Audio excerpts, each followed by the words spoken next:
Hello అండి, నమస్తే. Welcome back our channel. ఈరోజు చక్కటి స్నాక్ రెసిపీ, పిల్లలు ఎంతో ఇష్టంగా తినే తీయటి పునుగులు వేసి చూపిస్తానండి. చాలా చాలా సింపుల్గా హెల్దీగా ప్రిపేర్ చేసుకోవచ్చు ఇంట్లోనే. పిల్లలకైతే చాలా బాగా నచ్చుతాయి.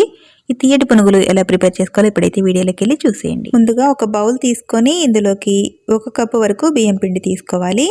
1 కప్పు బియ్యం పిండికి 1/2 కప్పు వరకు ఉప్మా రవ్వ తీసుకోవాలి. ఇలా ఉప్మా రవ్వ వేసుకున్న తర్వాత ఇందులోకి బెల్లం వచ్చేసి 3/4 కప్పు వరకు తీసుకున్నాను. మీకు స్వీట్ ఎక్కువగా ఉండాలనుకుంటే 1 కప్పు వరకు ఫుల్గా తీసుకోవచ్చు. ఇప్పుడు ఈ బెల్లాన్ని కరిగించుకోవాలి. స్టవ్ ఆన్ చేసి కళాయి పెట్టి ఈ 3/4 కప్పు బెల్లం వేసిన తర్వాత కొద్దిగా వాటర్ వేసి బెల్లాన్ని కరిగించేసుకోవాలి. ఇది పాకం రావాల్సిన అవసరం లేదండి, మామూలుగా ఇలా కరిగిపోతే సరిపోతుంది. ఇలా కరిగిన బెల్లాన్ని ఫిల్టర్ చేసి పక్కన పెట్టేసుకోవాలి. ఇదే కళాయిలో ఒక 2 స్పూన్ల వరకు నెయ్యి వేసి నెయ్యి వేడైన తర్వాత ఇందులోకి పచ్చి కొబ్బరి ముక్కల్ని ఫ్రై చేసుకోవాలి. ఈ స్వీట్ పునుగుల్లోకి పచ్చి కొబ్బరి వేస్తే రుచి బాగుంటుందండి. ఇలా చిన్న ముక్కలుగా కట్ చేసి చక్కగా ఫ్రై చేసుకోవాలి. మంచి ఫ్లేవర్ వచ్చేంత వరకు ఫ్రై చేసి పక్కన పెట్టేసుకోవాలి. ఇప్పుడు మనం తీసుకున్న బియ్యం పిండి రవ్వలో ముందుగా కరగబెట్టుకున్న బెల్లం వాటర్ని ఇందులో వేసుకోవాలి. 1 కప్పు వరకు వచ్చిందండి బెల్లం కరిగిన తర్వాత వాటరు. ఈ వాటర్ వేసిన తర్వాత ఒకసారి పిండి అంతా కూడా బాగా కలిపేసుకోవాలి. ఇందులో నీళ్ళు అనేది వేయకుండా ఈ బెల్లం వాటరు అలాగే కాచి చల్లార్చిన పాలతో ఈ పిండిని కలుపుకోవాలి. ఇక్కడ పాలు వచ్చేసి ముందుగా 1 గ్లాస్ వేసానండి. పిండి అంతా కూడా ఒకసారి పాలు మొత్తం మిక్స్ అయ్యేలాగా ఇలా కలిపేసుకోవాలి. మీకు మొత్తం పాలు అవసరం లేదనుకుంటే 1 గ్లాసు పాలు మరొక 1/2 గ్లాస్ వరకు వాటర్ కూడా యాడ్ చేసుకోవచ్చండి. నేను ఇక్కడ మరొక 1/2 గ్లాస్ వరకు పాలను తీసుకున్నాను. నేను ఇక్కడ వాటర్ యూస్ చేయకుండా మొత్తం కూడా పాలతోనే చేస్తున్నాను. మీకు కావాలనుకుంటే నీళ్ళను కూడా యాడ్ చేసుకోవచ్చు. ఇప్పుడు ఇదంతా కూడా బాగా కలిసేలాగా వేసుకోవాలి. మనకి దోశ పిండి బ్యాటర్ లాగా జారుగా ఉంటే సరిపోతుంది. ఇప్పుడు ఇందులోకి ఫ్రై చేసి పెట్టుకున్న పచ్చి కొబ్బరి ముక్కలు నెయ్యితో పాటు మొత్తం వేసేసి చిటికెడంత సాల్ట్ అలాగే 1/2 స్పూన్ వచ్చేసి ఇలాచీ పొడి వేసుకొని ఇదంతా కూడా ఒకసారి కలిపేసుకోవాలి.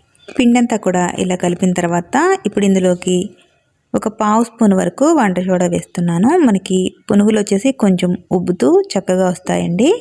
మీకు వంట సోడా ఇష్టం లేకపోతే స్కిప్ చేసేయచ్చు. ఇప్పుడు ఇదంతా కూడా ఒకసారి కలిపి రవ్వ నానేంత వరకు ఒక 5-10 నిమిషాలు పక్కన పెట్టేసుకోవాలి. ఒక 10 నిమిషాల తర్వాత రవ్వ అనేది చక్కగా నానిపోతుందండి. చూడండి, పిండి కన్సిస్టెన్సీ వచ్చేసి ఇలా దోశ బ్యాటర్లా తిక్కుగా ఉండాలి. ఇప్పుడు పునుగుల్ని ప్రిపేర్ చేసుకుందాం.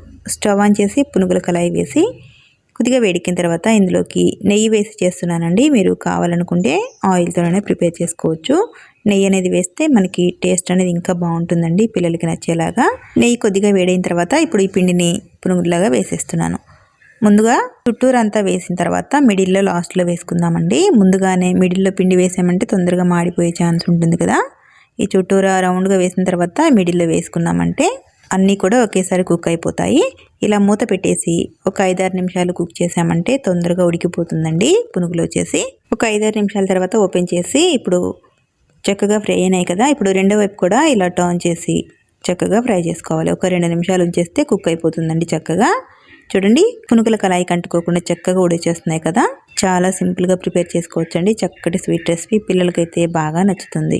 ఒక 2 నిమిషాలు అయితే రెండో వైపు కూడా చక్కగా ఉడికిపోతుందండి. ఎక్కువ ఫ్రై చేయాల్సిన అవసరం లేదు రెండో వైపు. ఇప్పుడు వీటిని సర్వింగ్ బౌల్లోకి తీసేసుకుందాం. మిగిలిన పిండి కూడా ఇదే విధంగా ప్రిపేర్ చేసుకున్నామంటే ఎంతో టేస్టీగా ఉండే స్వీట్ పునుగులు రెడీ. చూడండి, చాలా సింపుల్గా ఇంట్లో ఉన్న వాటితో హెల్తీగా ప్రిపేర్ చేసుకోవచ్చు. పిల్లలకైతే ఈ చక్కటి స్వీట్ రెసిపీ చాలా బాగా నచ్చుతుందండి. ఇందులో తీసుకునే ఇంగ్రీడియంట్స్ అన్నీ కూడా మనకి ఇంట్లో రెగ్యులర్గా ఉండేవి కదండి. పచ్చి కొబ్బరి, బెల్లం, పాలు, నెయ్యి ఇవన్నీ కూడా హెల్త్కు మంచివే కదా. పిల్లలకి చాలా హ్యాపీగా చేసి పెట్టవచ్చు.